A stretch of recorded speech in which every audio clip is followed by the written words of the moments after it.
So, welcome I think you probably give a to better intro this time. I hope. what is our now second take because Harry decided to not plug in his microphone. I didn't Which, in all decide fairness, to. I also haven't got it plugged in, but I don't do that sometimes, so it's on brand. But today we are talking about the teasers, reveals, spoilers, other words along those lines, leaks, not the vegetables. Oh god, they're awful. And yeah, are they Yeah, like some of the ones? they are. Yeah, They are top tier garbage. I vegetables get a really bad rap, right? Like vegetables people are get a like, oh, bad broccoli's rap. disgusting. Broccoli is nice, right? Okay, Let's get that okay. out of the way. That first of all, Yeah. I am insanely surprised that you would say broccoli is nice. I don't entirely disagree. I think broccoli is actually decent in a lot of contexts. Like even on its own, it's one of the more agreeable ones. Vegetables get a bad rap because people are obsessed with the shittiest ones. Like leeks and People eat like celery. It's like, dude, raw it's not even celery like and and like this Brussels is sprouts. foul. And then, It's not even like the green ones are bad. Like broccoli and peas are decent. Like especially with a bit I with don't like gravy. peas. That's fine, but they're easy to eat though. It's like, and then people are just like, oh, well, I want leeks. I want fuck cabbage, man. Oh god, I'm so angry about vegetables. Anyway, Like cabbage. so this is season. Fuck. I accidentally showed the Yeah. wrong thing. This is season Oh, 5, teasers analyzed. So this is everything that we've been shown since the big live stream reveal, basically. Not in chronological order, just more so in a logical order. We're going to go through it step by step, frame by frame. Not in some cases, not every case. Offer thoughts, opinions, observations. Try and extract every bit of information that we can from this. This isn't like a season 5, like everything in season 5 video. This is just everything that we have been that's been revealed to us since that big main reveal. And that's going to start with the most traditional teaser, and really the only teaser of this like traditional format, really, which was the unregistered transmission, which I'm going to play for us now.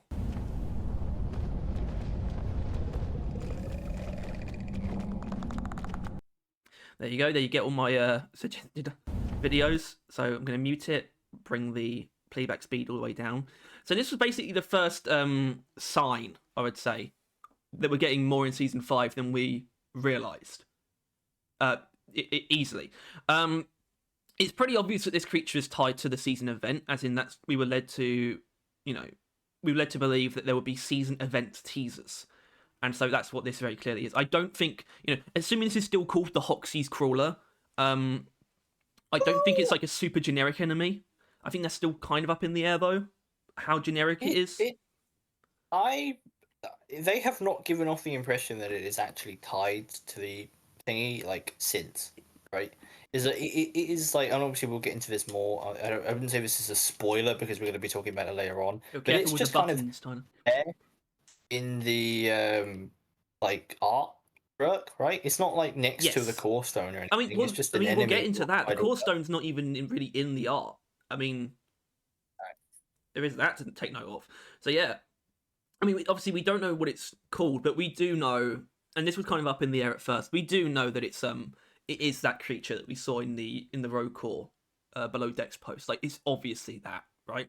Doesn't mean it's going to be called the Hoxie's Crawler, but it's very obviously that, this sort of like humanoid. Well, yeah, humanoid, because I was about to say humanoid-esque, but that's kind of what humanoid means. Humanoid means humanoid-esque, but this humanoid creature, just a real horrifying non-bug moving creature from Hoxie's itself. That's really the key to this, and that's why, especially after a lot of the principles that they outlined in that below decks post, is why we kind of didn't necessarily think it would come to DLG, especially because they kind of suggested that directly. They're like, it's not the kind of thing you would probably see in the main game, I don't like using main game. I would say original game. I don't like seeing Rogue Core as a spin-off. But yeah, but now it's here, and there was been some discussion about whether or not it fits in art style wise, and obviously it does because it's made in Deep Rock's art style, right? But it's still a curveball visually, but that's not a bad thing. That's actually very cool. Everyone loves a visual curveball, and it's going to stand out. It's going to stand out, but also lie under the cover of darkness, I suppose, because it's pretty sneaky. Which it is weird that there's going to be like 2 of those. So we get a real, because that and the Stalker, which. Well, Yeah. we've got no indication of how the Crawler really operates combat-wise. To be fair, and that's why. Well, I think it's because we know that the Stalker has like specific code that like avoids line of sight, right? So I feel like they might have carried that over, or just done it for both, and that might be something. Look at that! You kind of it see doesn't strike. And we saw But, we saw in the key art that its face does in fact open up, which is utterly awesome. By the way, I love that. But I think there's actually not much more to it. It's really just showing us that this was going to be in the game. We'll see a bit more of it in the key art. So, I think it is sufficient to press on to the next aspect of this, which is, according to the slides I've got here, it's actually welcome to Dev Q&A review. I'm going to ignore that. And we're actually going to move on to the DLC, which we knew already that it was going to be an armor DLC, but we didn't quite know. set. Yeah, well, kind of. I can't be bothered to figure that out now, but I think we're fairly certain there's a pattern. I can't remember if the supporter pack disrupted the pattern or not. But anyway, yeah, Order of the Deep. So now I'm going to play the DLC trailer in full.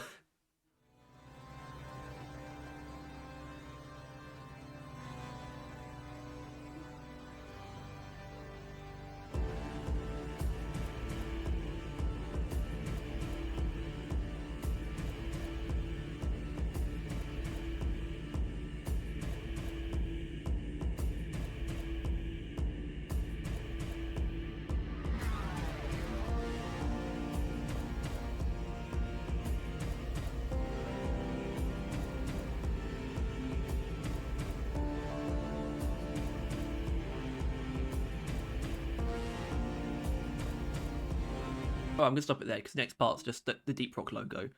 But there you have it. That is the Order of the Deep DLC, and I think it's safe to say that people are pretty chuffed with it. But there is that weird sort of Helldivers thing. That is like that is like a weirdly unbaseless rumor, though. Because we know that Ghost Ship have been talking to the Helldiver devs, and then the people will be like, oh, capes. So I don't know what to make of that. I don't really think it is that, but it also doesn't matter. That's clearly not the point of the DLC anyway. So you can kind of just disregard it, I think. It's still clearly made to be a really awesome, like, futuristic dwarven heritage, like, armor set, which is kind of what Scale Brigade was leaning into, but it didn't really lean into it either. This is like futuristic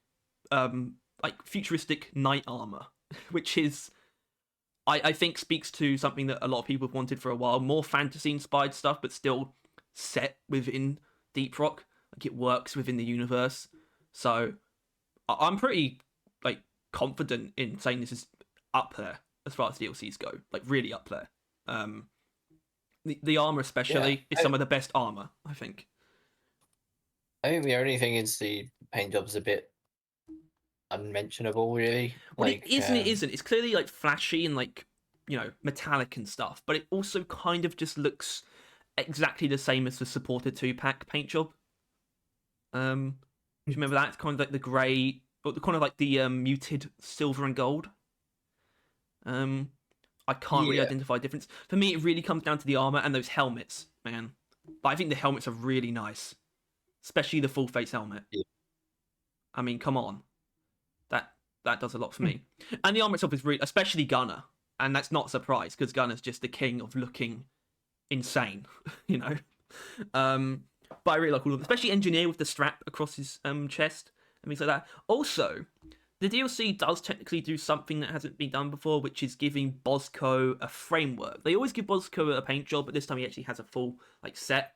He's kind of got like a weird hard hat that's the same shape as the other helmets, and he's got a cape as well. Which is nice. But yeah, I mean, paint jobs are kind of a weird point, I suppose, where you could probably actually make the argument that maybe the DLC paint job, given the kind of crazy textures that they've been willing to use recently, maybe the DLC paint job could go a bit harder. But I think we have so many paint jobs that are so good that you'll probably be able to make this armor look very different to how it does in this teaser anyway.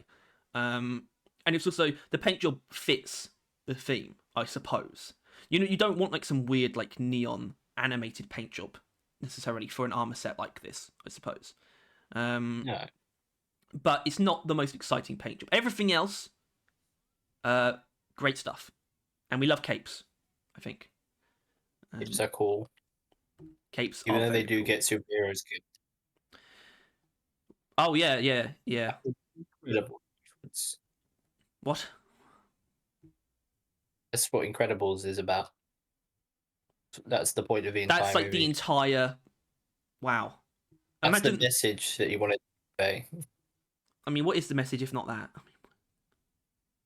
I don't know. But yeah. The message is X1. where sick. Well, hold on a minute. Do you possibly agree with me that maybe Driller? I wouldn't say short end of the stick, but it's definitely the least sophisticated of the lot. I don't know if you agree with me. I'm looking at just the screenshot of all four of them. And it's kind of the most similar to other armor sets that he has, in my opinion. Well, Engineer's got like a pretty sick like coat. Yeah, right? and like collar. Like he's got the most fabric on show. coat. He's got the most fabric. Yeah. Garner's got like the plate mail chest piece bit. Like belly armor bit. Scout, you can't see much. But he does have like Scout's just like sleek, and he's got like a cool strap across his chest that you can't see. Yeah. I don't know. I feel like Gunner normally, and this is not we're gonna Driller normally, and this is a weird thing to say, but his stuff normally goes straight to his like waist, right? Like he's like like most of his stuff is like crotch heavy, and it's like stuff around there. Can't see. You're not wrong. Hold on, let's see I know. if we can get a better look at Driller. Probably not, by the way. I mean, you'd think maybe there, but not necessarily. I mean, I guess that there's not much going on below the waist either. To be honest, It's because I don't know. His chest piece is like is actually probably the most like, just like a knight's chest piece, like plate, right? Well, for Driller, it's the most yeah. obvious. For me, for Driller, it's the most obvious that it's using a very identical or very similar undersuit to most of the other armors. Whereas, like, Engineer, I mean, I don't know if that's the same, if that is the undersuit, or if that's just what they've chosen to do with Engineer. But with Driller, you can kind of see, like, the original, like, Mark III like, suit under. It's not exactly the same.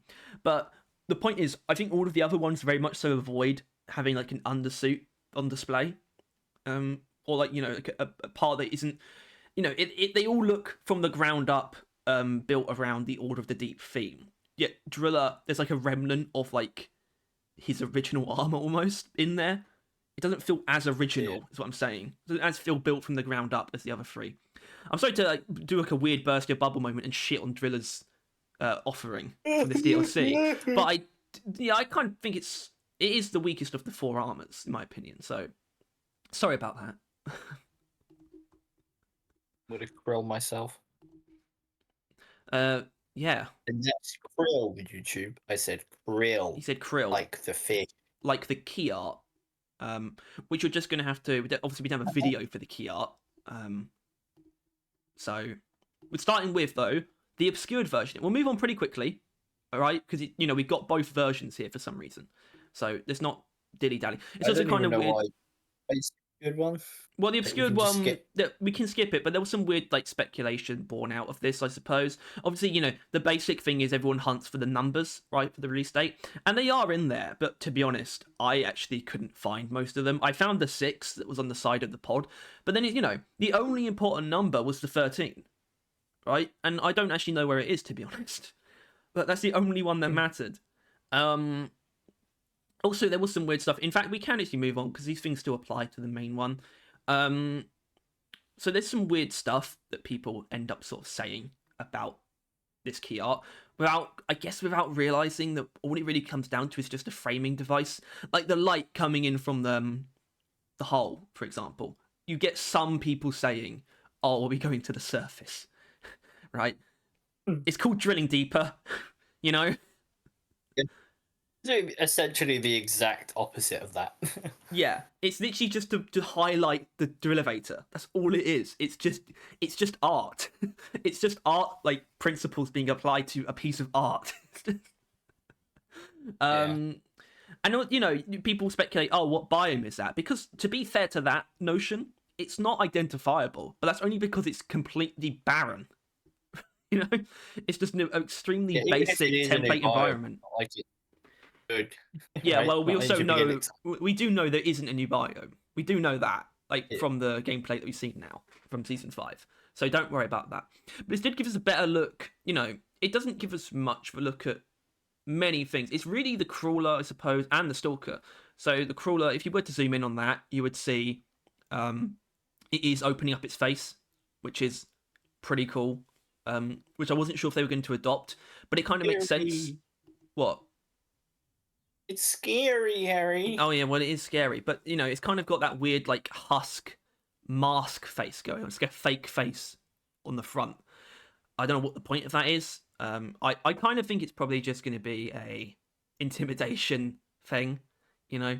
Whether that works on you, that's not really relevant. I think it's more just the flair of the fact that it'll probably do that. I'm and never then going to just... be able to do one of those things because I'm just going to be running away. I'll see it like, and then just like flee. So you're going to be like role playing as an actual dwarf encountering one.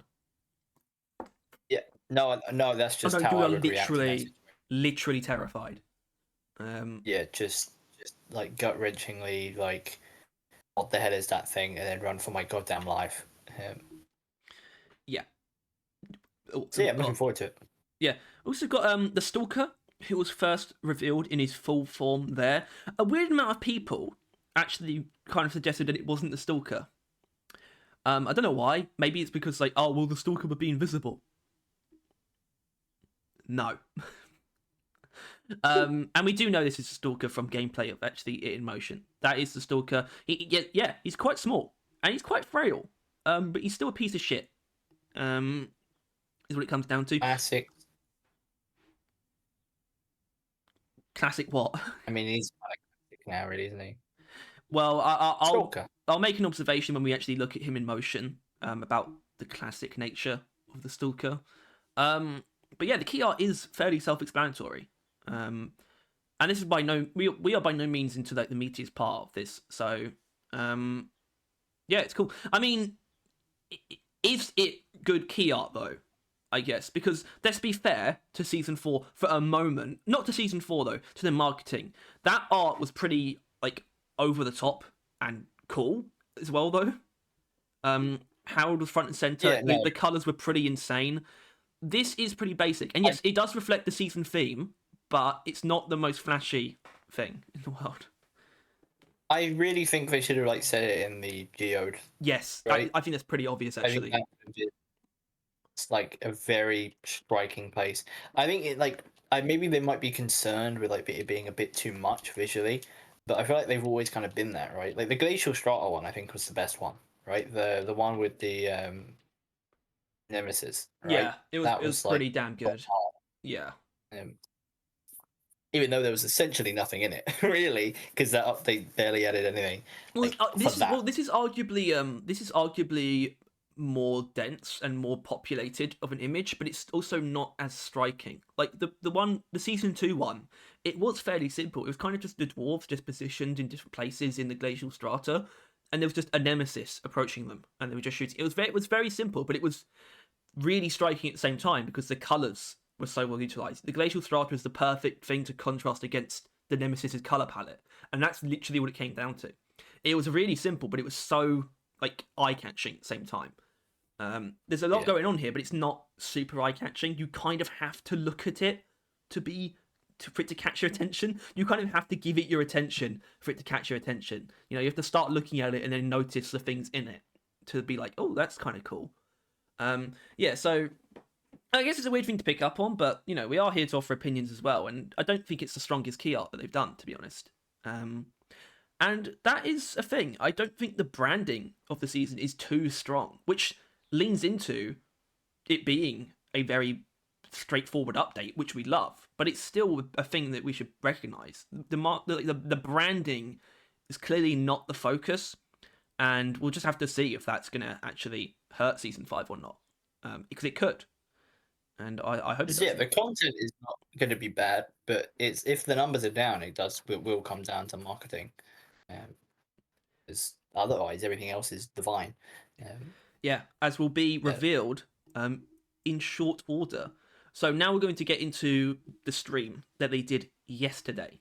So this was basically the first gameplay stream of season 5. There would be a couple of things in here that actually go back to the one the day before. There's like 2 teasers that they did in the Thursday stream that we're going to talk about as well. But yesterday they did basically their first time playing season 5 publicly. It didn't get into everything. It was almost exclusively focused on the overclocks. They did not stop themselves from running into other things, but they didn't do the new mission type. They deliberately didn't do the new event, even though they encountered it. And they didn't make a point of certain other things. They played a mission on Hazard 5 Plus, like maxed out, but they died immediately, which I think was kind of deliberate. But really, the entire point of the stream was to show off the overclocks. But just before that, I wanted to sort of give attention to a couple of the things that we saw from the actual space rig. Naturally, the space rig has been dialed back to not have rock pox covering it. And I was watching the stream, and I was genuinely like, my brain was sort of filling in the areas where there weren't rock pox, because it felt like there should be. And that tells you something, you know? Tells you something about your mind. What? Games messed you up real bad. I think that it could apply to more than just me. I mean, the fridge especially. Seeing the fridge completely clean. I mean, God. Yeah. I mean, I you think back, they did a fucking teaser for the fridge for season 3. I mean that tells you the difference between these updates. Like seriously. But yeah, the first thing is whatever this is. This is the thing by the deep dive terminal. Just to help you, Tyler. And no, there's not a better actually image of that. It's not actually more useful to see it in motion. They don't go up to it or anything. They don't like go near it and actually look at it. So I don't know what it is. It does look like a resupply like almost, which could be. Could be just an emptied out resupply. Could be part of the drill elevator. I don't know, and I'm not too worried, to be honest. But you'd have to assume it is tied to something that is involved in one of the new parts of the season. So I think we'll just have to wait and see for that. Tad more interested though in what's replacing the Rockpox samples, I suppose. Pretty literally, because we got these. They're not vats, really, are they? They're more like. I feel like there's a better word for them than vats, because this is like it's not being held in liquid. It's being held by like a force like field type thing. I assume you are looking at the right thing now. Yeah. Yeah, the pub. Yeah. So what's going on? It's like a weird leg, like a nice chicken leg, right? I'd eat that. No, you wouldn't. No, I wouldn't. I think you could drink a burning love and then just eat it like cooked. You just put raw food in your mouth and it just cooks. Probably, or at least you just pour the beer over the food and that'll do it. All right, that cooks it. But this is pretty obviously a limb from one of those creatures, which I think that is a fine approach to like the space rig decorations, I suppose. Once again, I don't really know what you could do necessarily. Because you could so easily just have bits of and pieces lying around of like core stone and whatnot, or like just random like components of the drill elevator. And that would be cool, but it also doesn't mean too much. So I'm not too worried that the space rig decorations aren't like insane, and they're kind of just referring to some of the more like themed aspects of the season. And we didn't really see much beyond it. There's quite a few of these. As far as I could tell, there wasn't anything different in any of them. So there is that. But what there also is, and this was only shown because one of them transformed into it when they drank the prop hunt beer. So this is very clearly, as you could see. So I'm just going to be didactic about this. You could tell that this is what this is if you looked at the any of the screenshots of the performance pass screen, which we're not going to be covering in this video. But this is clearly just the seasonal resource. What the hell it actually is, in my opinion, hard to tell, because it's got kind of this weird organic element to it, which makes me think it might not just be Expedite, which was kind of like, you know, when we realised that the core stone is just the thing that's holding something else, I kind of jumped to, I guess there might be Expedite inside the core stone. I guess Expedite is just completely absent, because I don't think that's what this is. It still has a crystal element like attached to it, it looks like to me, but it's also got, like I said, like a weird organic thing. I don't know what it is. I don't know. And it scares me. It looks like something out of Borderlands, actually. It looks like the Vault Key from Borderlands. Yeah, it seems like it's something that is still in something, right? Like it's not one whole thing. There's the gem part, and then there's the oddly fleshy tooth attached to it. Well, exactly. It's got the flesh, and it does look like it has teeth at the other end. Yeah. Something about it almost seems wrong. Like, why is that inside a big, like, purple stone? You know? I don't like it. And it scares me.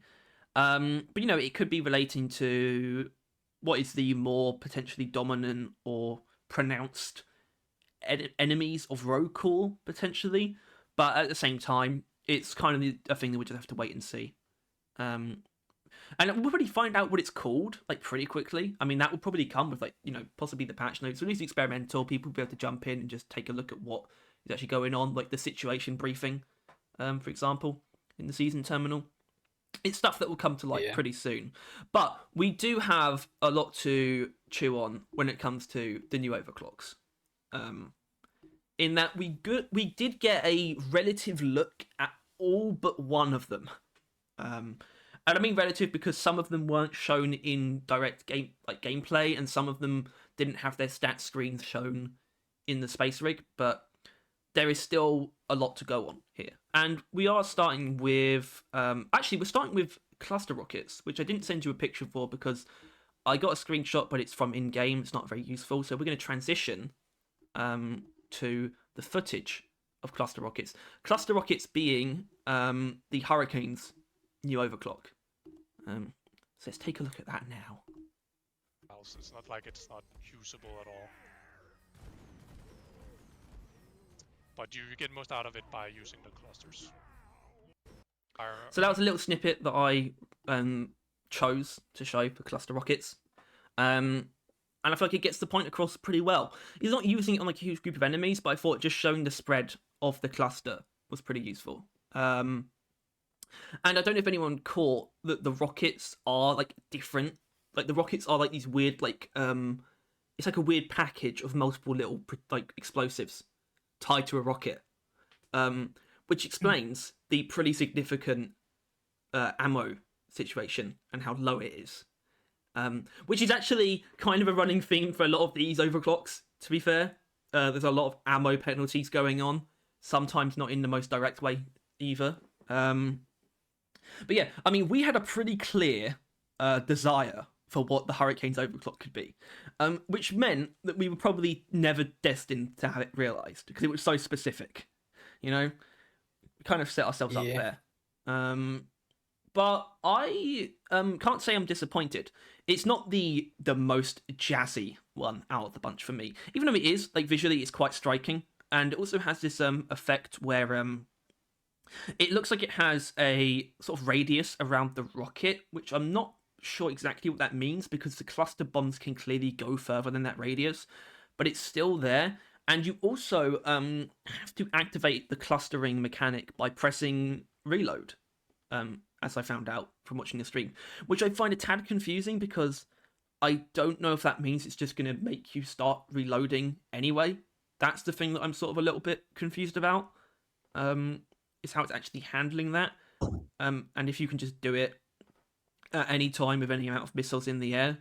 I think you can. What we also saw from the teaser, or from the little clip, is that the cluster bombs do just fall, which is, by the way, I think going to be one of the cooler aspects of it, which is firing over enemies and just detonating them above them, basically. That's probably going to be a lot of what people are doing.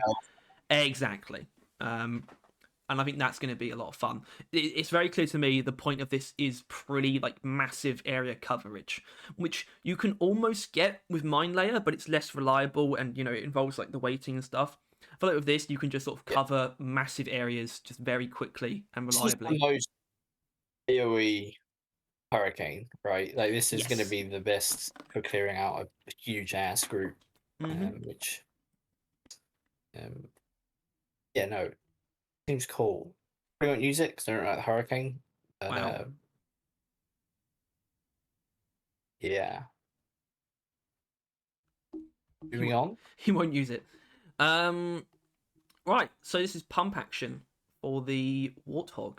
There you go. So this one we didn't get in action. So we already kind of know what this is from the broadcast where this, because this is one of the ones that we knew about already. But at least we do have the stat screen to sort of observe a bit more thoroughly. I want to call attention to this button. I don't know what this is. As far as I know, it's not in the game. Yeah, look on just right next to the gear modifications text, just above the upgrades, the arrows. I assume, if I had to guess, it shrinks that and allows you to take a screenshot of your weapon without the stuff in the way. That's what I've been assuming it is. I think because of where it is, I think it's going to take away everything as well. Because I think people don't like the bubble with all the numbers in, right? But I think, you know, if it was just that, it would probably be, I don't know, right under like the paint job icon or something. I think it's going to take away literally like all of the UI, basically.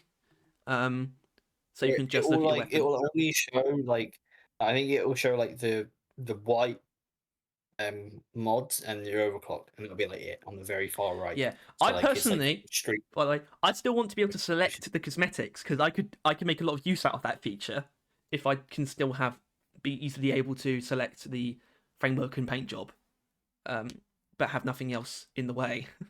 So let's pray for that. But anyway, yeah. So this is the Warthog's overclock. The only Warthog overclock. I am not changing my stance on that it should have gotten 2, and I will not, because I think that is a weird thing. It's only gonna, you know, it's gonna be brought up to 6, where some weapons are gonna be brought up to 8. You know, I find that discrepancy troubling, frankly. Yeah. But yeah, pump action. Huge increase to damage and pellets. I actually didn't know it increased pellet count. Adds blow through as well of 1, but reduced magazine ammo capacity and increased base spread. So basically, big fucking damage. Which really is just super in the vein of the Warthog's simplicity. Something that they clearly do not want to stray from. And it's going to be, you know, you got the increased spread, so it will be slightly worse at the long range. But I think because of the nature of the Warthog, there's going to be like a noticeable damage increase at mid and short range.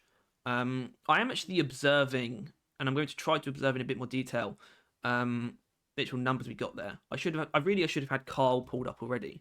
Because it's got damage of 12 and pellets 9. Warthog starts at 8 pellets, so it's only increasing the pellets by 1. But the damage, and also, so are they increasing the damage at all through upgrades? They're not. So the damage is actually going up from 7 to 12 without increasing damage or pellets. Yeah, 5 is a lot for a shotgun. Yeah, exactly. Really, what I also should have had is like a calculator to hand, actually. Would have helped, because I actually do want to get into this kind of stuff. Because, you know, I think what pump action is going to be riding, in my opinion, to actually have value, is what breakpoints it changes for the Warthog. So, 12 times 9 is 108. 108 is exactly a grunt's health on hazard 5. Which means if you basically hit it in the face, if you hit it in the face at all, that's probably a very easy one shot from a lot of like most ranges. Which I think was one of the points, especially if you take armor breaking. By the way, that's an easy one tap on grunts anywhere, so that's actually going to really encourage armor breaking, I think. But obviously we got 12 times 9, if you wanted to max it out, assuming that it doesn't change the percentages, so we're just going to add damage and the pellets.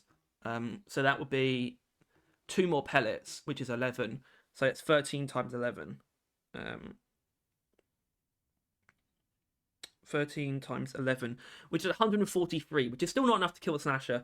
But the point is, it's a lot of fucking damage. It's just a lot of damage. That's a lot of damage, and that's kind of what it's got going for it. But also not. I think that blow through should not be undervalued. I actually really do appreciate the Warthog getting blow through. That is something that we suggested. That's partially, so we were partially correct with our prediction / final suggestion.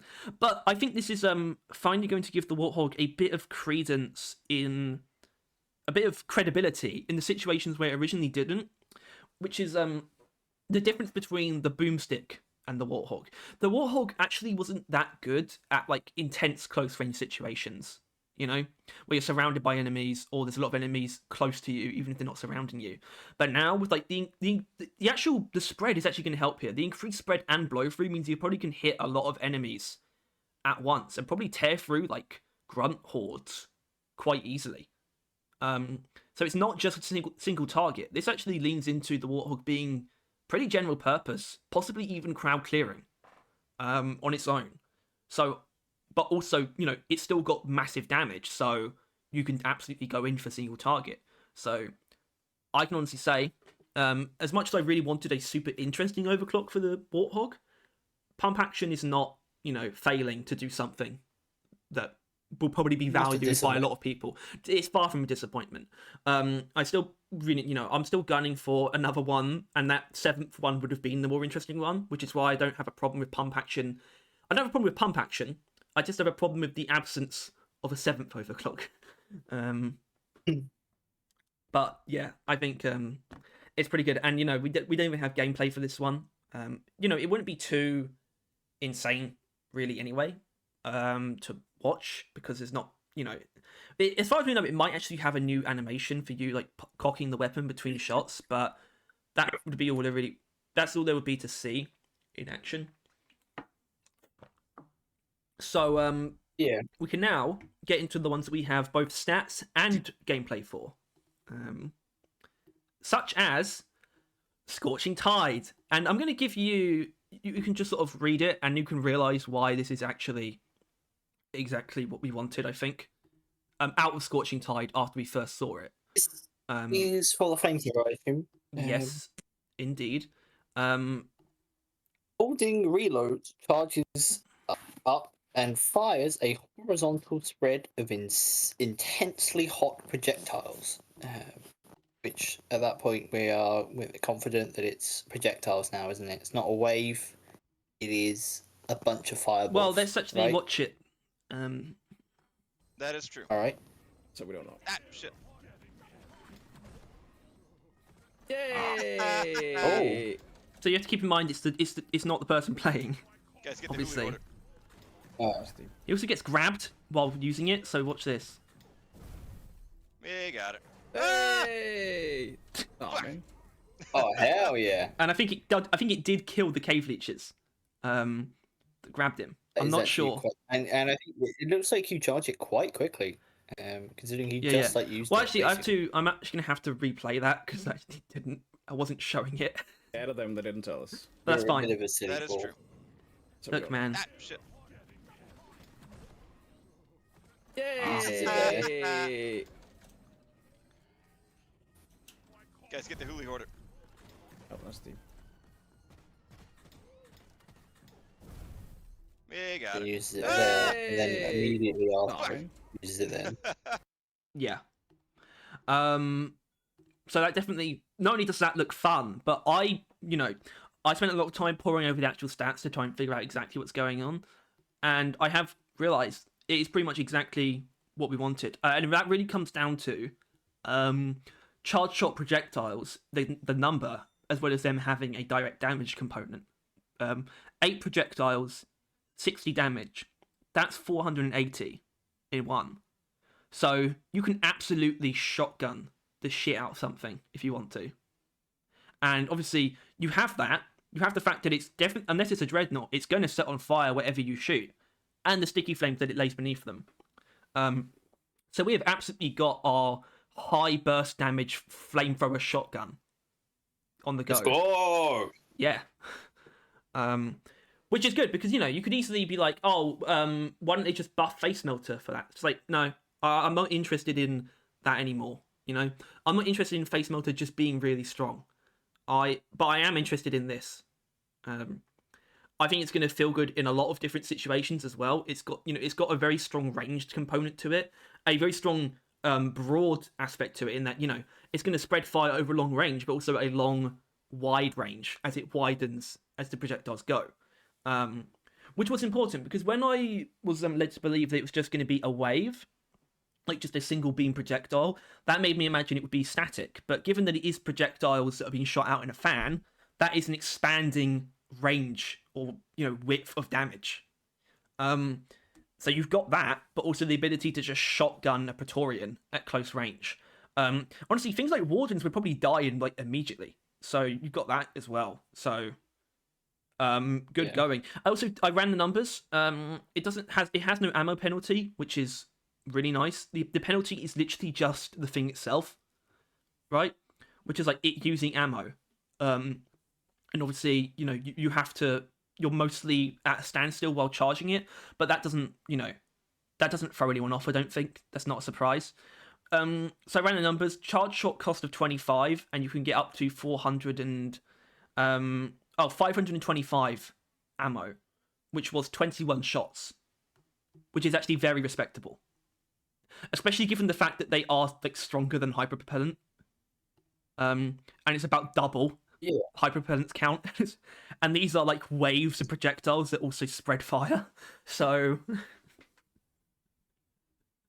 The thing is that, well, yeah, that, but obviously Driller doesn't work that way, and Driller's primaries are like, they're like the main thing, right?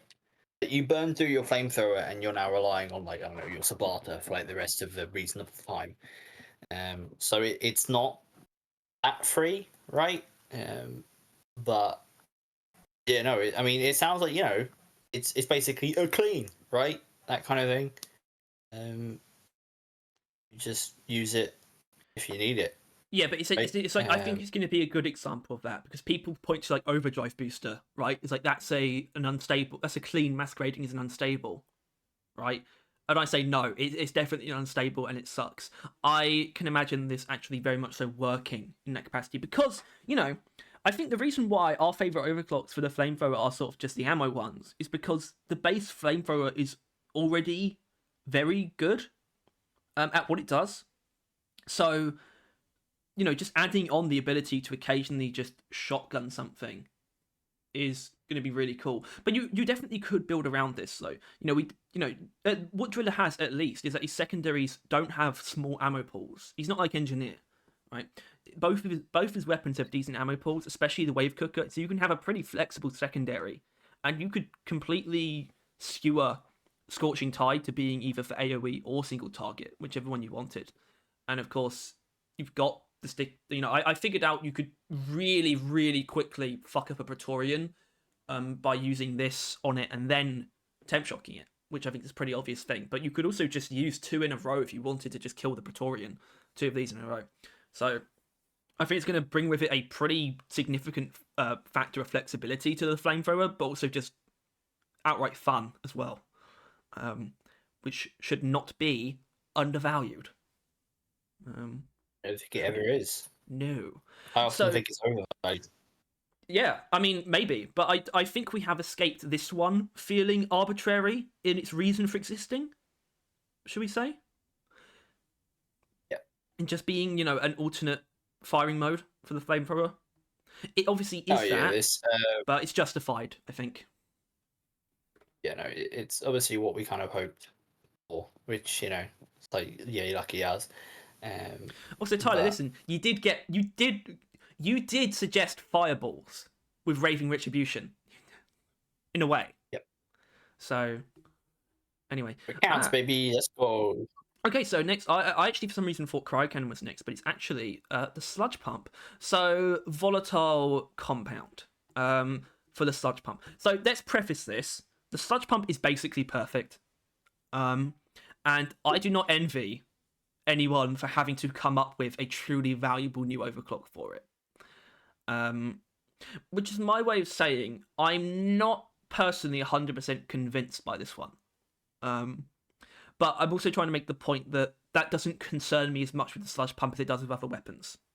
So volatile compound, gooed enemies and puddles explode when ignited, increased charge shot ammo consumption. So a fairly simplistic array of buffs and nerfs, one for one, basically. Let's take a quick look at the charge shot ammo cost though, because it says that the charge cost is 6, and they have taken the upgrade. So that means it's probably about 8, I reckon, normally. 8 or 7, you would assume. Because that's it actually being brought down. I think... Now, there's no reason... Why did that happen? I think the saving... Something that's kind of saving this is the fact that it also makes just enemies who are gooed explode, not just the sludge itself. Even though the sludge itself exploding is the far more entertaining aspect. I think it also just spreads the explosion throughout all the sludge that you've laid down as well, which is why we should take a look at this in action. This is a weird clip, because there wasn't actually a particularly good clip of the person playing just watching the guy with the sludge pump go off. So this is actually kind of mostly from the perspective of someone who is downed. So, not the first moment of it. I'm going to have to skip forward in a moment. What do you got? I have what's it Whoa! called? Exploding goo. So you got that. But I'm going to have to skip forward a few seconds. To... Right, this is what we want to be. Oh, Yes. my butt. Oh fuck! I also got myself. You dumbass. And this is why it has 5 plus. Yeah. Oh well. Oh shit! Let me at him. Oh, fuck. Oh my god. Oh my god. Oh my god. Let me at him. A little bit of Hazard 5 plus gameplay. What happened? Go home. Okay, bye. Aaron, I think something happened with your microphone at the... Went bonkers. Bonkers. Is that not it? That's it. Yeah. Alright. Yeah. So, I don't 100% know what to make of all that. Now, I'm sorry, I am going to have to jump in and just say I am a bit... I don't know how much I approve of, it being locked to igniting, because that's quite a restriction build-wise for solo. So there is that going on that I kind of personally disagree with, especially because, to be fair, a lot of these overclocks are leaning into sort of combo play as well. And I don't inherently think this one had to. But I could tell from that this is going to, if you want to, you can create a pretty insanely efficient weapon by just using individual puddles as, like, grenades, basically. And I think that's how I'm sort of going to skewer it. Because otherwise, I don't know if I know what it's doing that you can't already do, aside from just killing things super quickly. The sludge pump already kills things reliably, just not super quickly. Well, that's the problem, right? Is that the sludge pump is actually we hype it up because it's amazing, and that's because it's amazing, but it is also flawless in that it covers basically every area you would need it to. Like with the flamethrower, there was the blatant weak point of burst damage, right? And like you would think, you might be able to think for like a second, oh, the sludge pump would fall for the same thing since it's a status effect weapon, but it has sludge blast, right? Say what you will about it, it's a burst thing. So it had to burst. It has status effect. I don't remember what exact one it is, but it's the one that just increases the strength of it. Has slowdown, puddle sizes, like everything. It basically has everything already. So it's like, what can you really do at this point? And so I guess they just felt like making the Ignite with EPC build more interesting, or making that burst, I guess, was something. Like, yeah, I don't know. It's a bit. Well, the immediate argument against it being useful is obviously even on Hazard 5, right? It kills most things that walk through the sludge, even without igniting it. like grunts obviously go down. Yeah. Like it's mainly grunts. Most other things will survive, but obviously, then you ignite it, you're probably using disperser compound. But that's made me realise this might be for Hazard 5 Plus. The fact is Hazard 5 Plus, if you push it to the limits, you've got extra tough, extra fast enemies, right? The chances are they are going to get through your sludge, even ignited sludge, alive, possibly even grunts, right? But maybe not if you explode all the sludge. So I can genuinely see that being part of the inspiration, given how dominant the sludge pump is. Because the sludge pump does ride this weird line. I think the reason why it's not like super highly regarded by everyone is because it's so overkill below Hazard 5 that it seems inefficient. Because you actually use more ammo than you need to below Hazard 5 most of the time. Because it kills things so efficiently. Which is why I think this is actually pushing it further in that direction of being for like super high difficulty, loads of enemies type situations, and just going nuts. So I think there's going to be a decent combination of like setting off loads of sludge at once, but also just using like single sludge puddles or enemies as like explosives. That I'm definitely going to go in for. And I definitely do want to see like how much damage you can do when you surround like a single enemy, like a dreadnought. You surround it with sludge and then detonate all the sludge. Like, that could be leaning towards some pretty decent single target as well. We'll have to see. And yeah, so it could end up being fairly arbitrary, but I think the fun factor is strong, and the sludge pump is so good anyway that it doesn't truly concern me. As long as it's not like a really like obvious downgrade, I think there's going to be a lot of fun to be had with this, especially on those higher like difficulties. So I'm going to be looking out for that. But that leads us to what's next being the final driller one for the cryo cannon. Now, we kind of knew where this was going from things that Anders had said on Discord. And we weren't inherently on board. And I'm not assuming that you are. I'm not even assuming that I am still. But this is a sticky ice overclock. So let's just put that out in the open immediately. And I think put it out in the open, but also let's take a look at it in action just briefly. I couldn't find a fantastic clip of it actually being used, so we'll just have to manage with this. Stalker. Mike, is this stuck in the printer? Yeah, that's from ages ago. Thank you.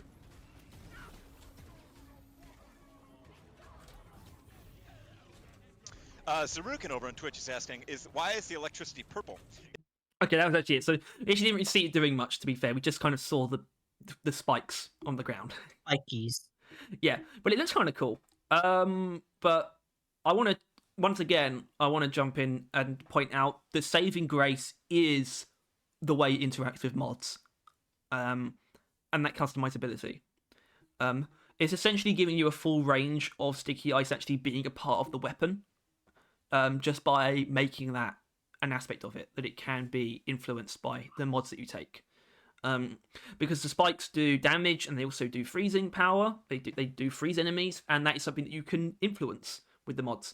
And that is giving you a direct reason to take the direct damage mod in tier 4, which the mid decision to do that is something that I appreciate, because there's really no reason to take that mod unless you're using Ice Storm. And that's really what it comes down to. I'm really just going to have to use it to see for myself. But there you go. Sticky ice. It's happening.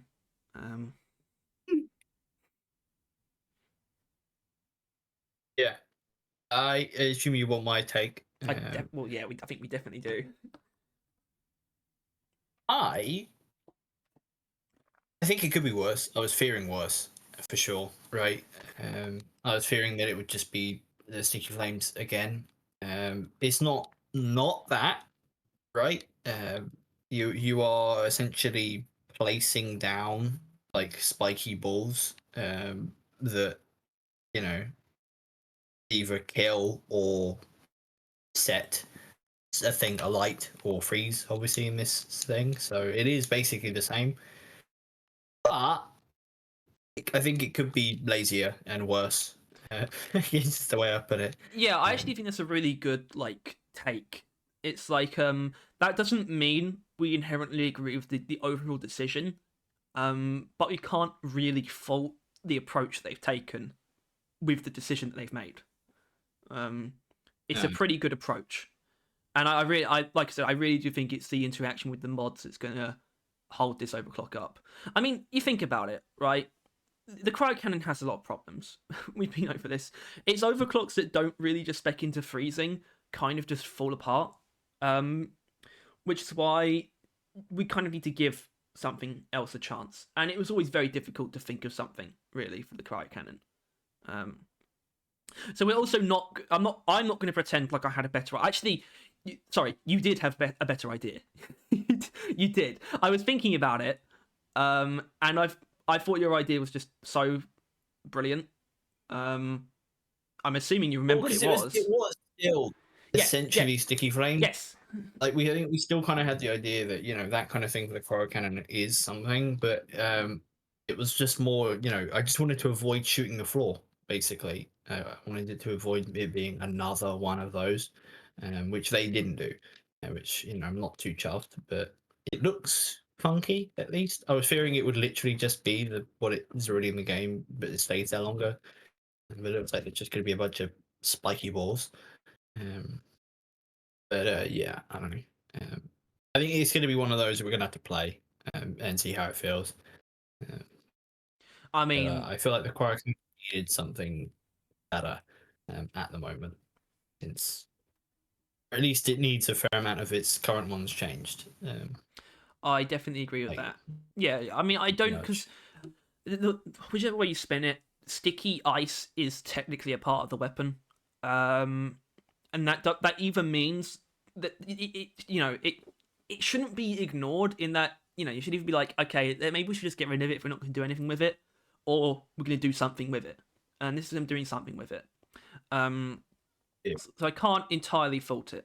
It's the kind of thing that does make you wish you could get a bit more than one overclock, I suppose, because I don't believe that it shouldn't exist. But it doesn't mean but whatever. It's cool. It's cool. It's cool. Okay. Oh no, okay, this is the Drak one. All right. Yeah, Drak. I'm happy. Drak's cool. So Drak got this thing. Conductive thermals. Applies temporary buff to heat, cold, and shock damage on hit. Affected enemies can be heated/cooled faster as well, but with a lower damage output and more heat generated per shot.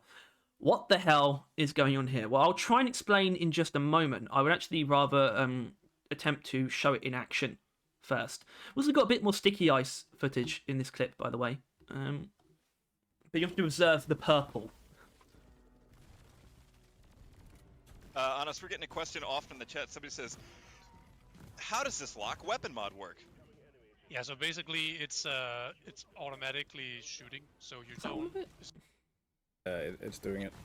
Yeah, Doesn't seem like the correct weapon. No, that was fine. That was fine. Whatever. You still saw a little bit of it. It's kind of hard to observe what's actually happening. But basically, it makes the Drak apply a new status effect to enemies that makes them not only can they be heated and cooled faster, but they also take more damage from fire, ice, and electricity. But what is important and what is not really clarified is that this effect stacks. So we have sort of the bonuses sort of outlined here. I don't really know what each one exactly means. The point is, it applies a 5% bonus to these things per shot that you hit the enemy with. So you can probably build that up to quite a noticeable bonus, especially for the temperature. It seems a bit more skewed towards the temperature than the electricity. But obviously, I've just been sort of mulling this one over in my mind, and I'm starting to realise the Drak already has such a fantastic selection, but also quite a simple selection. So something that really plays into introducing a weirder and more alternative playstyle is very respectable. And I think a lot of elements of this really excite me, especially, you definitely can help your teammates with this, but you think about it, Scout has access to all of these elements in a lot of versions. You've got electricity on the Drak itself. You've got electricity on the Bolt Shark. You've got fire and ice on the Bolt Shark. You've got ice on the Zukovs, and you've got fire on the Boomstick. And I'm going to be really interested in pushing the limits of how much damage you can deal with certain things, especially Boomstick with fire. So I'm definitely going to be looking into things like that. Obviously, seeing how good it is comboing with itself with electricity as well, I'm obviously going to be looking out for. And it just seems really interesting. It's a really strange new status effect, and it's going to be a really simple case of playing around with it and seeing how far it goes. And It's I also can a honestly say status I'm effect interested. that I see a lot of potential in putting somewhere else or putting in something else at the very least. Is it potentially like, another plasma-based weapon? Oh, not even that. I'm thinking like a grenade. Oh yeah, absolutely. A driller grenade would be insane. That would actually be Yeah. really insane. Yeah. Maybe not that, but you know, I mean, like it is a status effect with a lot of potential. So I mean, obviously we won't get any of it now, but hopefully, you know, long run, come back around, and we'll be able to do that. Should be cool. Would be cool. I hope would be cool. But yeah, You'd Moving hope on. it would be cool. Yeah, I think so actually. I'm not sure what more I can say. It's definitely something I have more to say on once I've used it. Obviously, that applies to all of them, but it's not the easiest one to understand on out the gate. Unlike Marked for Death, which I think is fairly easy to understand. So this is for the M1000. I'm going to the stats are really the most useful thing here, so I'm going to jump into the clip pretty quickly. It's fairly simplistic. They basically use it against a Spitball Infector. So let's take a look at that. Ball Infector with my new Marks for Death overclock. There you go. Get marked for death, fool. Right, it didn't help the guy using the minigun didn't shoot the weak point at all. So that didn't do it too many favours. But this is why I think the stats are more important. So, Marked for Death converts your focus shot into a dart that inflicts a status effect on enemies that makes them take more damage. It also increases focus speed, so you can fire it out basically instantaneously. What it does do though is, so I think the magazine size is not too important. It brings it down to 6. It's not too bad. It increases focus shot ammo cost. I think it goes up to 3 from 2, so not crazy, but still, you're going to notice the fact that your focus shot is somehow using more ammo. Once again, and also near zero focus shot damage. Not actually zero, it's still going to be the base M1000 damage, it's just no bonus. I want to immediately bring everyone's attention down to the fact that the weakening bonus, how much it weakens an enemy by, is 155%, which is noticeably over double. So there you have it. That's what's really selling this thing. It is a very substantial damage bonus. And I think that was incredibly important. No matter which way you intended to use it, I very much so intend to use Marked for Death as a self combo. A self combo, by the way, comboing the M1000 with itself. And I can see that that is going to be more than viable, given the amount of damage that it's letting us do. I don't know why this guy's chosen to have increased focus shot damage bonus in tier 3. That doesn't seem particularly wise. But yeah, Marked for Death is an overclock that I am personally excited for because I don't like the M1000. But I'm starting to like everything about this. And I think you're almost in a similar vein. I know we don't like the M1000. I know we share that. Oh yeah, that thing can die in a hole, but this may help it be used at all, which would be nice. At the very least, I don't know. With it being just kind of like a damage, what is it? Just a damage increase, right? Or is it like a special damage increase? No, it's just straight up all damage, 155%. Yeah. I would really, really love for you to run this, or maybe I run this, and then for the other one to also have the M1000, and you know, be max damage sniper one. Tyler, we're obviously going to do that and clip that, and it's going to set the world aflame. Yeah, because holy jeebus, does that sound like it would do an amount of damage? Yeah, well, the thing is, And I'm thinking about that and a dreadnought.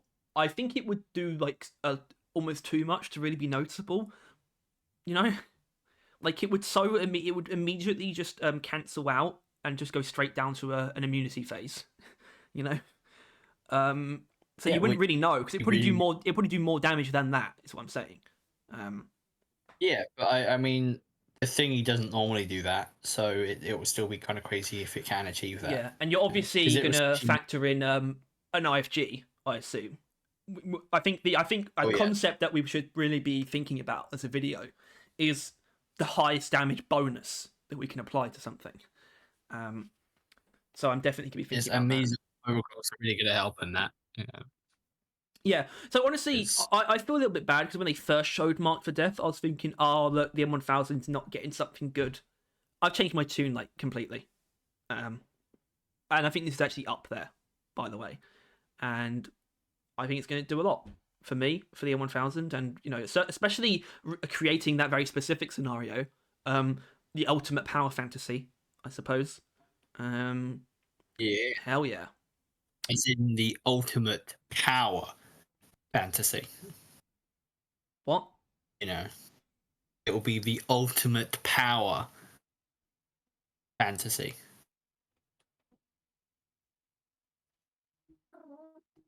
Moving on. Moving on to Burst Fire, which is well, look at that. What's that all about? What are those points? You know, so this is for the GK2, and I think you know the first you hear of it, it might be that you hear the GK2 got a clean, and you're like, wow, right? And then you Wow. think for another moment, and you realize that the GK2 is a really good weapon. So you become a little bit more appreciative. Then you find out that it's a burst fire overclock, and you say, "Thank heavens!" Because if there's any weapon in the game that deserved a burst fire mode, it's the GK2, not the Sabata. Not that I like the Sabata one, but the GK2 is where it's at. A true burst rifle, and it's here. And I'm just going to play the clip because, first of all, I want to talk about this clip in a bit more of a broader sense once we've played it.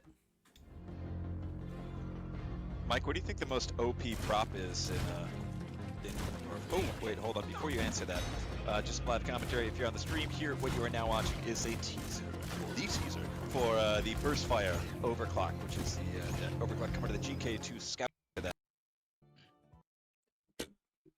Ignore that. So yeah, as we can see, buttery is a word I would use. Yeah. But that teaser, that something about that annoys me, and that's a really good example of how you would do a single overclock teaser. But the only one that got it was this. I would have loved to have seen that for all of them. Alas, we're stuck with that. But you know, it like I said, it almost seemed weird that the GK2s was a clean, but then you figure out what it is, and you're like, yeah, this is it. This is what it's all about, baby. I mean, that looked like it felt so good, you know? Just consistently just one-tapping grunts. I mean, the breakpoints are very clear, and that's really what it's going to come down to, is like how efficient it makes your GK2 when you get the aim right? So that's two-shotting Macteras, one-shotting grunts, that kind of thing. It's going to take some experimentation to find out the other ones. But that's really what it's going to come down to. But it's just going to feel good no matter what. And I think that's really what it is. It's just going to be a feel-good overclock. You know? A feel-good overclock that's going to become really good when you learn it. And you get like really precise with it. Because obviously you can run the risk of wasting ammo, potentially. With a burst fire modification. But if you can avoid that, suddenly you have something in your hands that feels incredibly awesome to use, but also extremely efficient. And like I said, the GK2 deserved it, I think. What it doesn't deserve is the fact that it's going to have 4 cleans when this comes out, but also this is a clean with a penalty.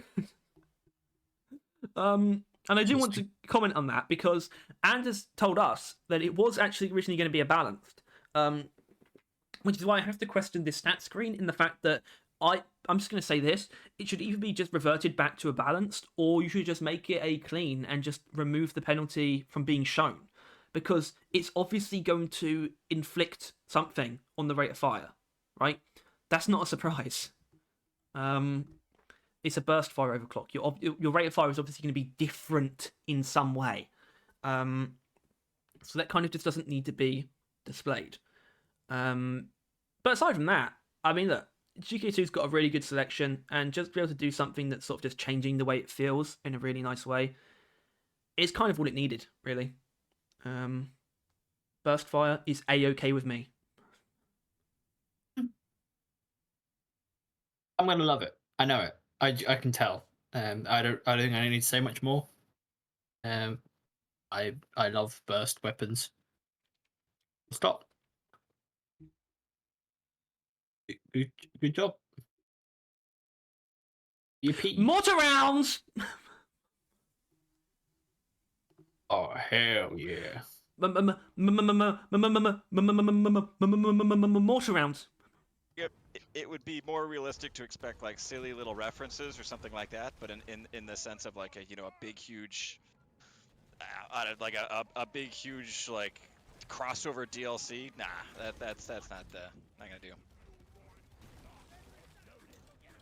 I think a good example is Okay, maybe it's not the best clip actually.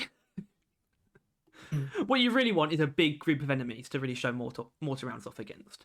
But yeah, this is the Thunderhead overclock. This is one that we did have revealed to us in the On the Horizon stream. But my goodness, this is, I think, by far, and I don't know if it's really, I don't know if Fat Boy goes against this. I think this is the most extreme change of proportions of a gun in terms of its stats. We got the Or just anything. yeah. Right? Well, the Thunderhead's like- let's just lay it out. The Thunderhead's base 660 ammo, 110 magazine size, being brought down to 140 and 35. Its base area damage of 9, I'm pretty sure, is actually it's like its base area damage is not super high. Being brought up to I was right. Being brought up to 77. You know. Yeah. Obviously, tanking the direct damage as well. Actually, you know what surprised me a little bit? So the base AoE range is 1.4 and it's going up to 1.9. So it's not actually an insane increase in the radius. Oh, it's going up to 1.8, sorry. So it's not a ridiculous increase to the radius, but that damage. You're going to be able to two-shot grunts on Hazard 5 like very easily. And that's going to be any amount of grunts, by the way, in a condensed space. So yeah, unsurprisingly, this is going to be quite unstable. As we saw, the accuracy is quite low, but also just monstrously powerful and just ridiculous feeling. It's got, it's got the affected by gravity element. The projectiles are very tangible. It's no longer a hit scan weapon. It's got that going on too. It looks like a baller. It can make you feel like a baller. Balling in the dead. Man. One of those clock. Just shocked. I don't blame you. Yeah, no. It is still something. It feels like they had to go like that hard to justify it existing, right? It feels like you have to go that hard to justify another Thunderhead overclock existing at all. Yeah. Which is, what it is. Like, we're gonna fight them for it. That's if they had to go that hard, then please, by all means. But yeah, I don't know. There is a fear that it will either be worse or better than like Carpet Bomber, and ultimately one of them are gonna have to like suffer. Yeah, I think that will happen. I wasn't sure at first. I mean, no, I was a bit more sure at first. I'm not as sure now because of how different the ammo is, right? And that makes Carpet Bomber noticeably more flexible. But you still have like over 100 shots, And also, I just want to point out, this guy's running direct damage in tier 1, and his direct damage is still 3. But more importantly, he's running direct damage and not more ammo. So you can have more than that.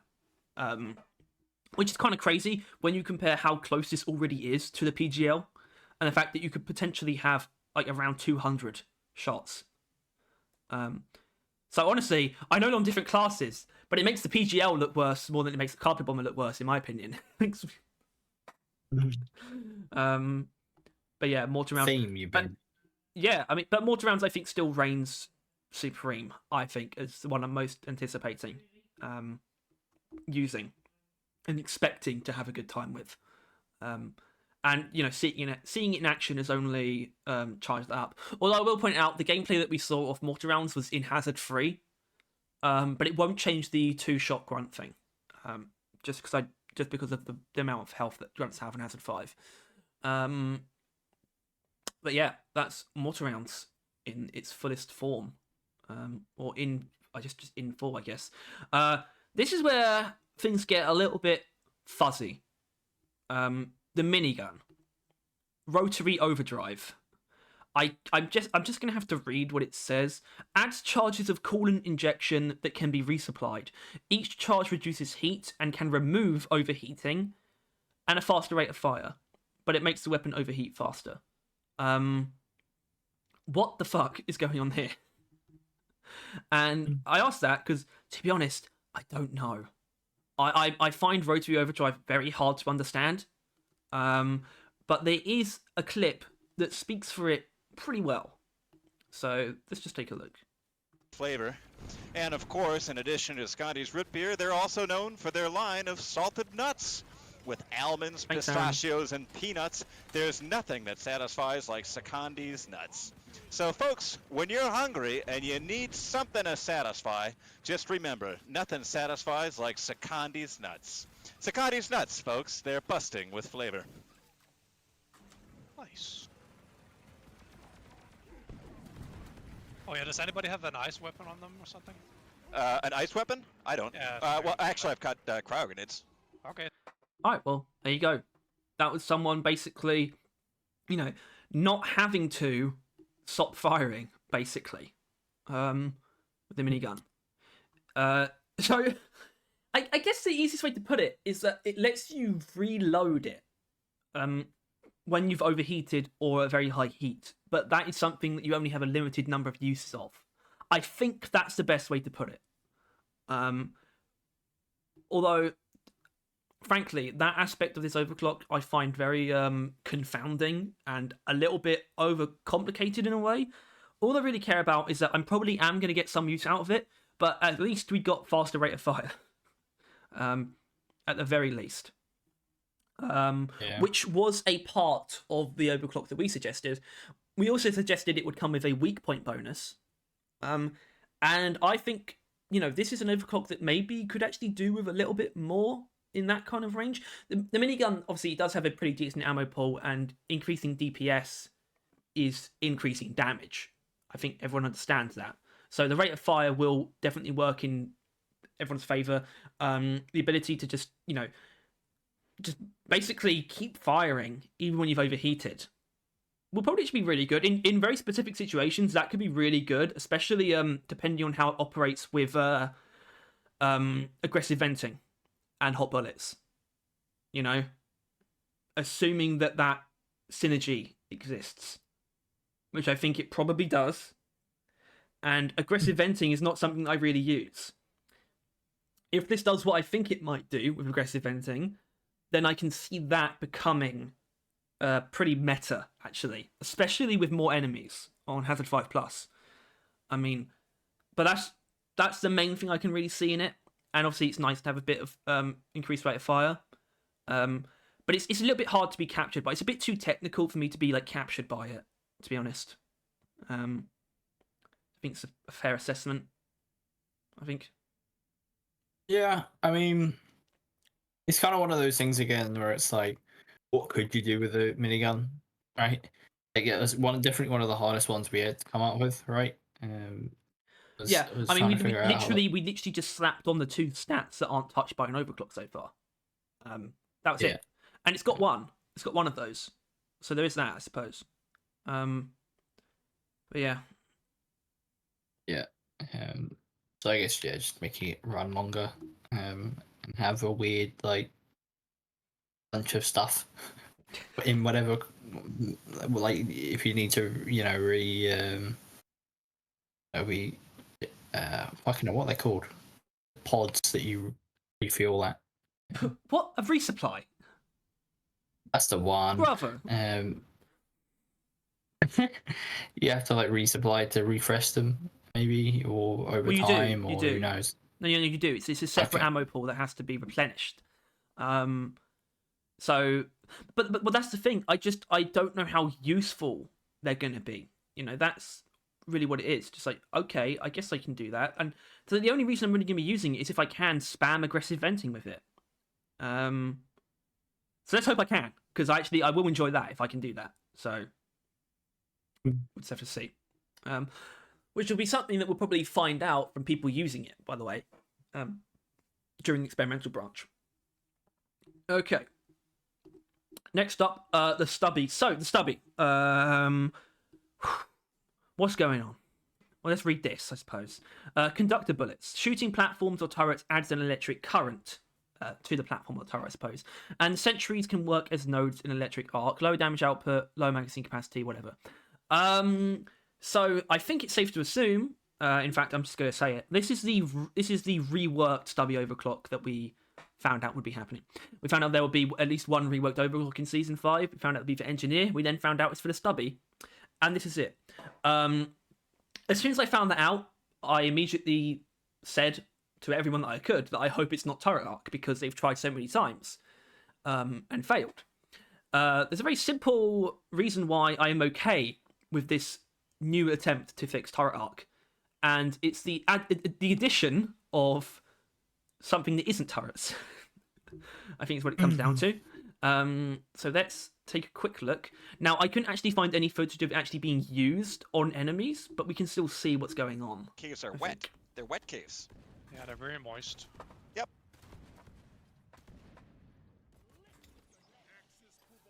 It's called peeing from the heavens. The cave heavens. Speaking of being from heaven, I was on a Wikipedia. I mean, that's it. But that's all you need to see. It's Platform Guy, baby. Platform Guy's coming home. One of my oldest and stupidest ideas, although it's only half of it. The other half of the idea was so ridiculously stupid, but we have the ability to electrocute platforms, which completely changes this overclock slot. Obviously, it's not turret anymore. It's called something different. But all of a sudden, I don't have contempt for its existence. Basically, Call it to. Yeah, but you just that's so much more. That is so much more freeing and interesting. The ability to use platforms in that way, because that's just going to do so much for how you use platforms, where you position them to electrocute things. It doesn't look like the electricity arcs between the platforms. You just individually electrocute them, but that's still. I mean, that could be used to pretty insane effect in a lot of situations. I imagine. Like, I'm gonna have a lot of fun with that, and because of the way platforms are, because it's quite easy to set up like platforms like that, are not levitating but are in the air. It's not going to be a purely ground-based thing. You could absolutely create like I mean, fucking hell, I don't like doing it, but bunkering with this is going to be stupid, right? You can just create basically just a mouth of electricity, like a long mouth of electricity with platforms. And suddenly you realise everything's fine because you can electrocute platforms. Life is good now. Yeah, I mean, look, my favour for the Stubby has been growing like recently, like by quite a lot, and I don't think that's going to change. I heard also that the actual new Stubby overclock, the brand new one, is actually a more simplistic one that goes in for weak point damage, and I'm completely fine with that as well. I think the combination of those two will actually do a lot for the Stubby. I don't think it's going to change the fact that its cleans are still utterly useless, which I think, unlike some people, we do think is a problem because I think most weapons at least have one clean that stands up as one of its best uses for the weapon. I think some people believe that cleans are basically... Was that Axis who basically doesn't care for cleans at all? Or am I going mad? I want to be careful. That did What? an all overclock. Most people that did an all overclocks tier list just threw cleans in the bloody bin. Yeah, we don't do that, but we definitely do for the Stubby. So I'm still looking out for the Stubby's cleans to get some attention, but from what I've heard of the other overclock and from what I've seen of this, I'm proud of I'm proud of my boy. I'm proud of the Stubby. It's going places. He's going up in the world. He just is, and I'm really proud of him. I'm happy for you. Thank you. Little boy's growing up. Not that I've been there to father him. We're just watching from a No, distance. that's huge. Okay. Smart rifle. Smart trigger operating system trademark. It's trademarked. Now, what is this? So, automatic firing at locked targets. Significant boost to lock acquisition rate, but a reduced maximum simultaneous locks. The actual maximum locks is 4, by the way. And that's even with increasing the amount. I just want to point out. So, this is very similar to what I suggested before, which was called premium shipping, which basically meant that it just shot automatically as soon as it found a lock. I think that is basically what it is, except for the fact that it has to have acquired all locks, I'm pretty sure, to automatically fire. But the truth is, the amount of locks it can acquire is so low, and it acquires them basically instantaneously. It essentially turns the smart rifle into an automatic homing shotgun. So I think we'll have to view a little bit of footage to really see what I'm talking about there. TikTok teenager. There's still time, Aaron. There's still time. I don't think there is time for me, a teenager. Definitely. It's still there. It's still there. Still there. You want me to go back to being a what? Nothing, Arthur. Forget it. Did you kill it? Yeah. I don't know if we did we get the stalker? We got That's the the fun time. part about the stalker is you never really know. Okay, I think that's actually it. But yeah, as you can see, just picking off smaller targets basically instantaneously. It's with literally zero effort. And it's kind of interesting. The smart rifle's overclock was something that I was keeping a pretty strong eye on because I want to make sure it's actually something really good, because I'm in the camp of people who still aren't completely convinced by the smart rifle. And I don't know if this is going to change that. This still could become one of its meta picks, but I'm also not sure. The speed, by the way, it's just the speed at which you're going to be able to just pick off small, like, important targets. You know, that's what it's going to be. The way you're just going to instantly just obliterate Macteras or you know, web spitters and acid spitters and things like that. That's where I think this is going to come in. But it's so close to really doubling down on being a dumb smart rifle overclock that I think it just needs a little push. I think either a tiny bit of extra damage or ammo will completely seal the deal on having this stand up with executioner and explosive chemical rounds. Because I think as it stands, it might still get pushed aside by them. And I know that you have no love for the smart rifle. But I don't know if this speaks to a way that you would like to have been using it all this time. I know you want hip fire more than anything, but There's some an amount of appeal to not even having to aim, right? I think that jives with how I play the game to the point where I could see myself using this. The only problem is that, like, is the smart rifle generally good enough to be doing this? potentially. I mean, you're going to be able to get like the tier 5 bonus damage at full locks is something you're going to be able to acquire really easily now. In fact, all of the tier 5s are going to become really, really easy to use with Smart Trigger.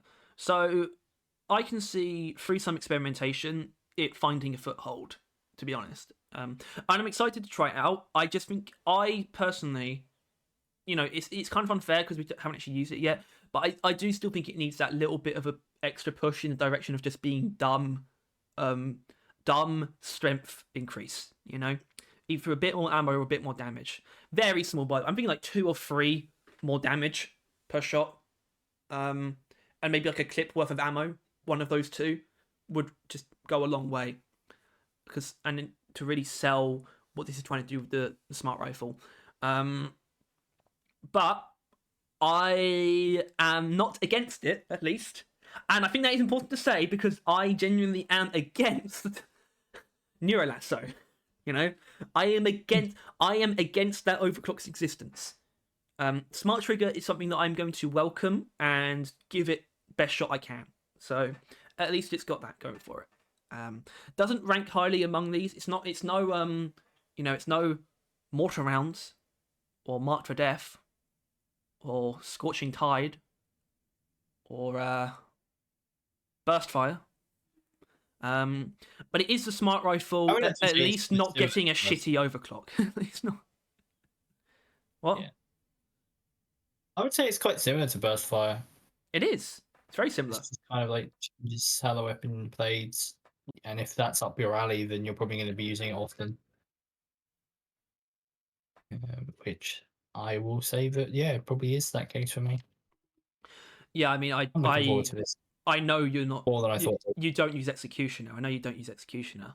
No, isn't explosive chemical rounds the only thing that you have any care for? Yeah, and I think it's not similar to that, but it might speak to people with similar desires for the smart rifle, who don't want to have to be as careful. So yeah, actually, not bad at all. It's good. It's good. Do you know what else is good? The other stuff. Yeah, other stuff. The other stuff, starting with a barnacle. Okay, I'm actually just gonna let this play and then we'll talk. Right, the barnacle. That's cool. Yeah, You like have, if people in your life that gives you that feeling. That's good. yeah, if you're talking daily and you're getting amazing vibes, like sounds like you don't really need much advice. Like it sounds like you're going in the right direction. So keep it up, don't overthink it, and have fun, friend. Yeah. And also buy your copy of Deep Rock Galactic and Also the that. Order of the Deep DLC, which you can wishlist now on Steam. That's good advice. Yeah. I now see why you do this. That's very Yep. good advice.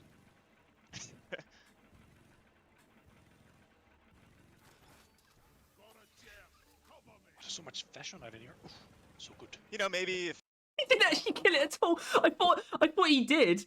I thought maybe he actually did, but no, apparently not. That was almost painful actually. But so what this is a new secondary objective, actually. And it's not the only one. So I'm gonna immediately jump to the next screenshot though. Actually, not the next one. Sorry, this one. It actually says exterminate 16 barnacles, because I'm just going to say barnacles because that's just what we're going to call them. But as we saw in the footage, the quota was different. Now, I've done some observations about this as much as I can, looking at the secondary objectives of all the missions that they basically just the cursor went over during the stream. And this isn't a new mechanic for secondary objectives. They're not adding like variating quotas, except for this one, because I think that is the point of this secondary objective, more so than anything else. That it has a variable quota between missions that's just going to be randomized. And it's sort of something that you kill. I can't tell if they hide or not. That's the only thing I can't really tell what the actual mechanics are, how complex it is. It looks relatively simple. But all it really comes down to is the fact that it exists. In fact, that it's not the only one that exists either. We got something here which says exterminate 40 glyphid eggs. I mean, look, 2 new secondary objectives just thrown in with just no real mention so far. Just well done, fellas. Yeah, I mean, this is only what, like, the two we know of, Yeah, or is it pretty clear that it's probably only two? I'm pretty confident in saying it's just the two, but that doesn't change anything. You know, it doesn't Yeah, change the It's still, like, intense just do that. positivity that surrounds this edition at all. There was always this sort of thing looming over season 5, and that there would somehow be more stuff in it, and there is. They didn't, in that stream, they didn't show the Hoxie's crawler. They didn't mention that there'll be any new secondary objectives, and that's still stuff that we've seen now that is going to be in season 5. And the barnacles seem fairly simple. I think the variating quota is interesting. This one, I'm not too sure about the glyphid eggs. The thing that immediately strikes me is the amount, because aside from Dystrom, which is a mineral, this is easily the highest number of any item we've had to engage with as a secondary objective. But at the same time, I do believe glyphid eggs are just, they could have changed or made something new for this secondary objective, but I believe that they are just the eggs that you find in certain biomes, mainly the dense biozone, that just have swarmers in them. I think if you point at those, they are just called glyphid eggs. But what I'm saying, they might have made something new, but if it's literally just repurposing those as a secondary objective, that also speaks to the kind of thing that we would want them to do anyway. So Yeah. whichever way you spin it, it's just a really fantastic thing that they've really kept under wraps. And that's because, this isn't the kind of thing that excites everyone, right? But it excites us because it really is emblematic of what season 5 is going to be doing for Deep Rock, which is just adding something in literally every part of the game that you're gonna notice and have something new to engage with in every aspect of the game. And for missions, missions really got it good. You've got a new mission type, you've got 4 new mutators and new secondary objectives. Missions have got it really good this season. Yeah. And I can't help but just give endless praise to Ghost Ship for somehow slipping this in there.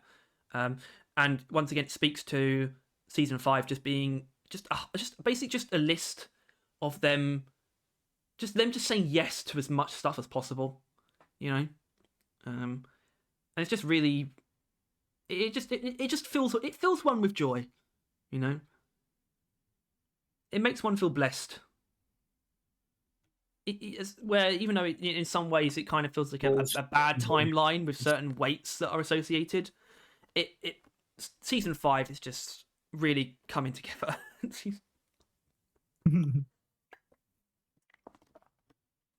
Man. Yeah. And that's not all.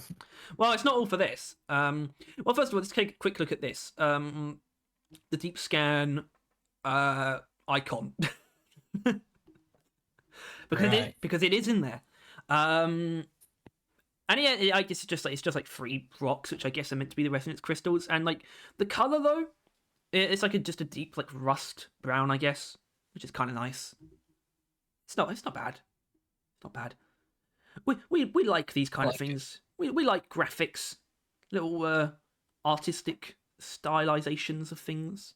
I also did observe though that the 2 variations I've seen of deep scan are 3 and 5, and I think that's 3 and 5 resonance crystals that you have to scan.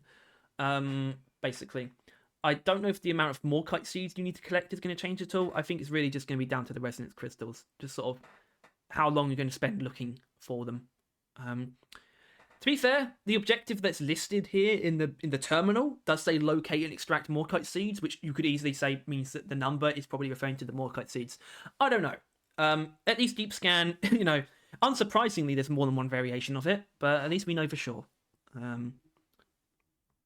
But yeah, Tyler's right. There is a tad more. There is the cosmetic filters.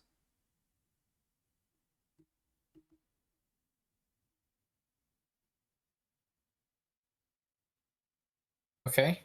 Yep, that pretty much sums it up. I'm not gonna. There was a clip for this. I'm not gonna play the clip. But we can see all of the options available for filtering for headwear, such as clean shave. So, clean shave it's just literally the one option, right? I would imagine, yeah. Yeah, it's like that's an interesting thing to filter for. But yeah, It's we've still normally got- like the first thing anyway, like at the top, right? yeah, I think In fact, so. I'm confident it Yeah, I just need to None play is the always the clip. first option. I'm gonna play the clip quickly for myself just to catch what that other thing is. Okay, so going down this, we've got goggles, hair, hats, headbands, helmets, and masks. You've got to love the inclusion of the goggles and headbands categories are solidified within the headwear category, which goes against certain wishes that certain individuals have had over time for changes that might have been made to the cosmetics. But there you go, they are locked in. And it's just even more. It's actually quite a ridiculous amount because obviously you can choose between just basically the standard game stuff and then also the holiday cosmetics, but you can also then get even more specific with the events, which, you know, I don't care for, but it's still a good idea. But, you know, I think from DLC and choosing between all the seasons is also, they're good ones as well to have, I think. Seasons is a bit, a tiny bit weird because it really shouldn't matter to most people. You know? Like, I don't, and like, who's really going in for making specifically a season 1 or 2 look, you know? But I guess it's still a decent option to have. But yeah, this is a cosmetic filtering. It's it doesn't rank highly in terms of excitement, let's be honest. But it's still there. Really? No. Too low though. Sandy. I look forward to picking, I don't know, festive hats and then laughing. I look forward to that. I don't. Pointing and laughing at I them don't, because I don't like even like the mere concept of the only things being available to me are those hats. Because that's what it would look like if you clicked on that. Yeah. And that is a horrifying future to behold. Where all other customization is torn away from us. And we are left only with horrible toys to put on our heads. Anyway. Enemies. So we've now seen... well, actually, we've technically seen all of them in motion now.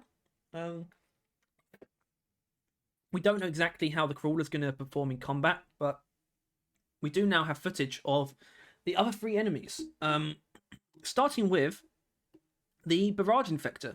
And I think this is going to be a very simple one to just play the footage for. There's not much else to it, so let's give that a go. This difficulty it was actually discussed, and we came to the decision. Guys, Barrage Infector! Barrage Infector, get down! Get down! Get down! Barrage Infector! Ah! Ah, Ah! Is that? I hope you're all enjoying Aaron's commentary. Very certainly doesn't. I've never said anything at the like. So yeah, there's Barrage Infector in action. They killed it fairly quickly, but we still saw it doing what it does. The first time it shot out was like a proper shotgun in like a specific direction, but the last one, I think because of the range, it like really spread them out, you know. So it can clearly like go between being quite a tight like area denial to being quite a wide, I guess, just scatter shot where it kind of has to get lucky.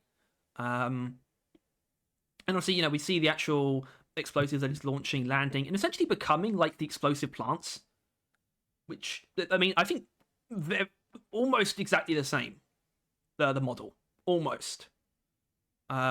Which is going to be kind of interesting when we see the Vartok. It's using something else that looks pretty damn similar. But still, I mean, that is the Barrage Infector in action. It's not like it's not breaking any records, but it might break your bones. I think I need them. Yeah, Wow. I think it's exactly what it. Well, we did actually vaguely see it. Obviously, we didn't see it in motion, but it's like one of the enemies we definitely saw the most of. unlike some of the other ones. Wink, wink, Huh? wink, wink. Yeah, I mean, I suppose the Vartok is in the vein of something that we didn't really know how it was going to fight. Was sort of the main thing that we haven't known up to this point, and it's very simplistic. I mean, let's take a look, shall we? Holy crap, Ron. Also, I don't mean to alarm anyone, but there is a Vartok scale bramble on the premises. That's easy peasy. I mean, yeah, Yoke that took him really out. nailed the noise for the scale bramble. And there you go. That's Scale Bramble. Alright, so those 3 points are not as far away as they made them out to be. Well, they could. I think they can be further. It's just it was already quite an open cave, so the chances of it, Okay. you know, pretty low. I mean, they never promised anything like sort of mini boss tier. It's just a slightly different way of killing something. But what we really didn't know was, you know, how it was going to attack, and it's basically just a burst. It is a burst turret actually. So it looking quite similar to a burst turret was not a weird thing to pick up on, because it does seem to fire in volleys. I think it was pretty clear, right, that it fired quite a few and then stopped. Right? Sure. Okay, Tyler didn't notice. I thought it just was shot quickly. Well, I mean, we can always That makes sense. we can always go back. Holy crap, Ron. Also, I don't mean to alarm anyone, but there is a Vartok scale bramble on the premises. That's easy peasy. Yeah, see? Yeah. So it's like 4 Yeah, rounds, I think. yeah. That's what it was. Yeah. And they're fairly fast. I don't know. It's a pretty simple form of attack. I like the fact that it's at least not going to be inflicting anything. Too often, I think, are enemies saddled with extra offensive abilities, you know? And the Barrage Infected doesn't exactly escape that, in that it's sort of like these timed explosives and whatnot. Like the Tri-Jaw, multiple projectiles that are explosive as well, these kind of things. I think the Vartok is going in for a more vanilla approach to destroying little men, which we always appreciate. The difference is that it's not the most vanilla approach to killing the Scale Bramble itself. As in, I always assumed that was kind of the idea, was the way you kill it is more different than the way it kills you. So, I think that this has been reinforced. Although, you know, like you mentioned, not as far away as perhaps we thought possible, and it could still get further away. More complex cave systems could definitely influence how an encounter with one would go. But doesn't seem too threatening overall. I guess more so in like a situation where you are dealing with a lot more enemies. The fact that you would have to focus in on multiple different points that are in different locations to take the Scale Bramble down means it's something you probably can't really afford to focus on when you're in a situation where you need to take out high priority targets quickly. Because you can't just do it while looking at one thing. You have to look between multiple different points to bring it down. So I guess that's where the threat is going to come from. The fact that it's going to be hard to justify focusing on it when there are multiple other things that are only, you know, they're only one enemy. They're not like multiple different things that you have to destroy to remove the threat. So maybe that's more what it comes down to. But it is... I also feel like What? that Loki Overclocks got basically made to counter him. Yeah. So that made him look. Yeah, because we don't... you know. Yeah, I don't know if the weak points just go down instantly to anything, but this definitely made it seem like it. So maybe that is the Smart Rifle Overclock being, like, good. We'll see. What we won't see that much, because it's invisible, is the Glyphid Stalker. Now, I couldn't actually find decent footage of it attacking. That's mostly because it doesn't attack while visible. Yeah, we do have a it. tiny bit of footage of it just scurrying around. There's a stalker. Stalker. Where is it it? Where is it? Where is it? Good, it's going away. There. There's a stalker.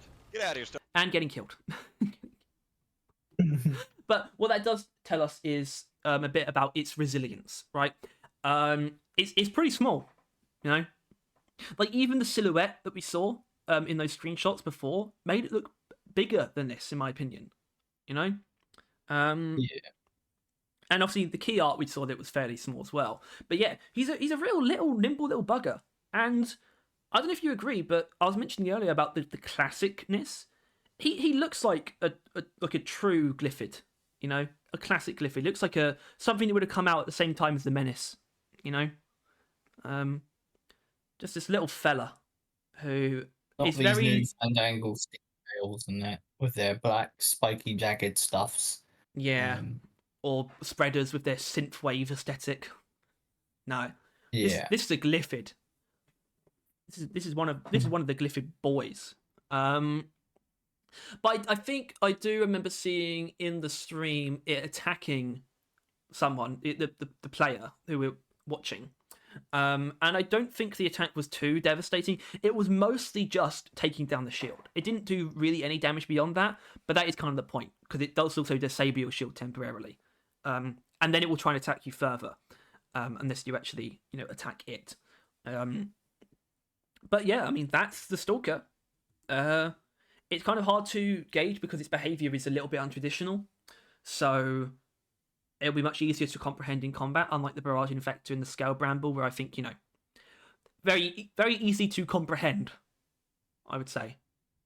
Stalker is a bit more elusive, but that is in its nature, so no issues there. A welcome addition to the Glyphid family. Welcome to the family. Probably some mob quote, I imagine. From what? But, mob I mean, quote, that is yeah. it. Ladies and gentlemen, I think that's just about everything that they have disclosed as of today. Today being different from when you watch it. You're rocking with probably. GSG Bad Guys, myself, Aaron Hathaway, and then we've got Jacob in here, and we've got Anas in the booth. And Jacob, do you mind telling me what time it is? It is Dancing. Right. We got some of the dance moves is left. Yeah, but not really. Not really. That's it. That's what I'm going to show you. I'm not going to show you dwarves twerking because, frankly, it offends me. Because he's a little weakling who can't handle a man ass. But yeah, I mean, we got pretty much what we were expecting. We wanted to see the overclocks in play, and we've gotten most of them. But really, I think the thing to single out is the fact that over the course of getting these teasers, we've seen things that we had no idea were in Season 5. Like the crawler, like multiple new secondary objectives. I mean, that's it, but that's still very notable. And it just speaks to the fact that Ghost Ship have clearly just been cooking, and that's it. They've just put their heads down and just really cranked out something that is going to be, I think, really appreciated by people like us, which is why we really hope that it hits as hard as it should for casual audiences as well. Because as far as we can tell, it deserves it. So we just gotta hope. We just have to hope. Do not lose hope when things seem dire, for there is always big bucket of wet slop. But yeah, that is it. That is everything that we've seen from Season 5 since the On the Horizons broadcast, shown to you and observed by us and commented on by us to the best of our ability. If you enjoyed such a video such as this one that you have just seen before you, please make sure to like and subscribe if you want to stay on top of everything to do with Deep Rock and Rocore. Then of course click the bell as well. Just quickly, I just want to thank everyone, by the way, because we've been doing pretty well recently. Good numbers of views, subscribers, likes, lots of lovely comments. Yeah. Like the comments are actually really great. People don't realize how nice comments are, I think. But we do. And you were all seen and you were all heard, even if you have insults to throw at us, you are seen. Just to let you know. Yeah, we see you. We know where you live. We don't. We don't. All right. For legal reasons, we don't. Well, yeah, but we straight up don't. Like, it's not even. Yeah, sure. Wink. I know where you live, though. All right, this is over. See you later. Well, actually, no, it's not. I need to mention how things might be going over the next week and a half. So I am going on. This has been recorded and published on Saturday, the 1st of June. I am leaving to go on holiday. Yes, it's the first today. I am leaving to go on holiday on Monday, the 3rd of June, and I will be back the following Wednesday, 12th of June. Which means I am definitively going to be away while the narrated trailer drops, as well as the experimental branch is happening. I am planning on sorting out a way that I'm going to be able to record those kind of videos myself while away. That will come first in a test, the test of a reaction / breakdown of the trailer.